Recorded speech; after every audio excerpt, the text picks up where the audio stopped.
কে কে ওখানে? এত অন্ধকার কেন চারদিকে? আমার দম বম বন্ধ হয়ে আসছে। কেউ আছো? আমাকে এখান থেকে বের করো। দুনিয়ার নরম বিছানায় তোমার ঘুম খুব প্রিয় ছিল, তাই না? তুমি কে? তোমার হাতে ওটা কি? ওই বিশাল পাহাড়ের মতো পাথর দিয়ে তুমি কি করবে? দোহাই লাগে, আমার কাছে এসো না। আমি আল্লাহর নির্দেশ পালনকারী। দুনিয়াতে যখন মজিয়াতান খায়রুম মিনান নাউম, তখন তুমি আরামের চাদর মুড়ি দিয়ে আল্লাহর ডাককে অবজ্ঞা করতে। না না না, আমাকে শুধু একবার দুনিয়াতে ফেরত পা। আমি আর এক ওয়াক্ত নামাজও ছাড়বো না। আল্লাহর দোহাই, পাথরটা ফেলো না, আমাকে মেরো না। সময় শেষ। এখন শুধু আযাব কিয়ামত পর্যন্ত। বুখারী শরীফের এক দীর্ঘ হাদিসে রাসূলুল্লাহ সাল্লাল্লাহু আলাইহি ওয়াসাল্লাম তার একটি স্বপ্নের কথা বর্ণনা করেছেন। আর আমরা জানি, নবীদের স্বপ্ন কোনো সাধারণ স্বপ্ন নয়, তা হলো সরাসরি আল্লাহর পক্ষ থেকে আসা ওহী বা চূড়ান্ত সত্য। নবীজি সাল্লাল্লাহু আলাইহি ওয়াসাল্লাম বলেন, একদিন রাতে আমার কাছে দুজন ফেরেশতা এলেন। তারা আমাকে বললেন, চলুন। আমি তাদের সাথে এক অজানা জগতে চলতে শুরু করলাম। চলতে চলতে তারা এমন এক জায়গায় পৌঁছালেন যেখানে এক অভাবনীয় এবং হাড় হিম করা দৃশ্য নদীজির চোখের সামনে ভেসে উঠল। তিনি দেখলেন একজন মানুষ মাটিতে শুয়ে আছে, আর তার মাথার কাছে দাঁড়িয়ে আছে বিশাল দেহের অধিকারী এক ভয়ঙ্কর ফেরেশতা। সেই ফেরেশতার দুই হাতে ধরা আছে এক বিশাল এবং ভারী পাথর। শুয়ে থাকা মানুষটি ভয়ে কাঁপছে, কিন্তু তার পালানো কোনো উপায় নেই। হঠাৎ কোনো এক অদৃশ্য নির্দেশে দাঁড়িয়ে থাকা ফেরেশতাটি তার হাতের সেই বিশাল ভারী পাথরটি সর্বশক্তি দিয়ে শুয়ে থাকা লোকটির মাথার উপর সজোরে নিক্ষেপ করল। বিকট এক শব্দ হল। পাথরের সেই প্রচণ্ড আঘাতে শুয়ে থাকা লোকটির মাথা মুহূর্তের মধ্যে সম্পূর্ণ চূর্ণ বিচূর্ণ হয়ে গেল।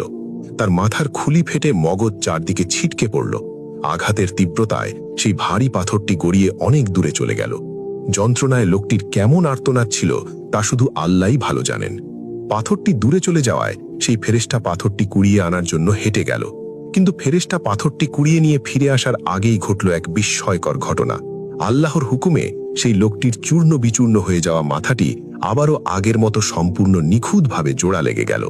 লোকটি আবারও জীবিত হয়ে উঠল, ঠিক যেন তার কিছুই হয়নি। কিন্তু তার এই স্বস্তি ছিল মাত্র কয়েক মুহূর্তের জন্য। কারণ ফেরেশতাটি পাথর নিয়ে ফিরে এসে বিন্দুমাত্র দেরি না করে আবারও সেই ভারী পাথরটি তার মাথার ওপর সজোরে নিক্ষেপ করল। আবারও তার মাথা ফেটে চৌচির হয়ে গেল, মগজ ছিটকে পড়ল। পাথর গড়িয়ে দূরে গেল, ফেরেশতা তা আনতে গেল, আর এর মধ্যেই মাথা আবার জোড়া লেগে গেল। রাসূলুল্লাহ সাল্লাল্লাহু আলাইহি ওয়াসাল্লাম এই ভয়াবহ দৃশ্য দেখে শিউরে উঠলেন। তিনি তার সাথের দুই ফেরেশতা অর্থাৎ জিব্রাইল ও মিকাইল আলাইহিস সালামকে জিজ্ঞেস করলেন, সুবহানাল্লাহ, এরা কারা? এই লোকটির কেন এমন ভয়ঙ্কর আযাব হচ্ছে? উত্তরে ফেরেশতারা নবীজিকে যা জানালেন তা আজকের যুগের প্রতিটি মুসলিমের জন্য এক চরম সতর্কবার্তা। তারা বললেন, যেই লোকটির মাথা পাথর দিয়ে থেতলে দেওয়া হচ্ছে সে হলো আপনার উম্মতের সেই ব্যক্তি যাকে আল্লাহ কুরআনের জ্ঞান দিয়েছিলেন, কিন্তু সে তা প্রত্যাখ্যান করেছে। আর সে হলো সেই ব্যক্তি যে ফরজ নামাজের সময় অলসতা করে ঘুমিয়ে থাকত। বিশেষ করে ফজরের সময় যখন মুয়াজ্জিন ডাকেন ঘুম থেকে নামাজ উত্তম, তখন যারা আল্লাহর ডাককে অবজ্ঞা করে নরম বিছানায় ঘুমিয়ে থাকে, কবরের জগতে কিয়ামত পর্যন্ত তাদের সাথে ঠিক এই আচরণই করা হবে। একবার নয়, দুবার নয়, কিয়ামতের শিঙায় ফুঁক দেওয়ার আগ পর্যন্ত শত শত হাজার হাজার বছর ধরে প্রতিদিন প্রতি মুহূর্তে এই রোমহর্ষক আযাব চলতেই থাকবে। একটু ভাবুন তো, দুনিয়াতে সামান্য একটা ইটের টুকরো মাথায় পড়লে আমরা ব্যথায় অস্থির হয়ে যাই, আর কবরের সেই নির্জন অন্ধকারে যেখানে কেউ আপনার আর্তনাদ শোনার নেই, সেখানে বিশাল পাথর দিয়ে বারবার আপনার মাথা থেতলে দেওয়া হবে। শুধু কয়েক মিনিটের আরামের ঘুমের জন্য এত বড় শাস্তি কি আমরা সহ্য করতে পারবো? সময় এখনো শেষ হয়ে যায়নি। আজই তওবা করুন, নিজের মনকে শক্ত করুন।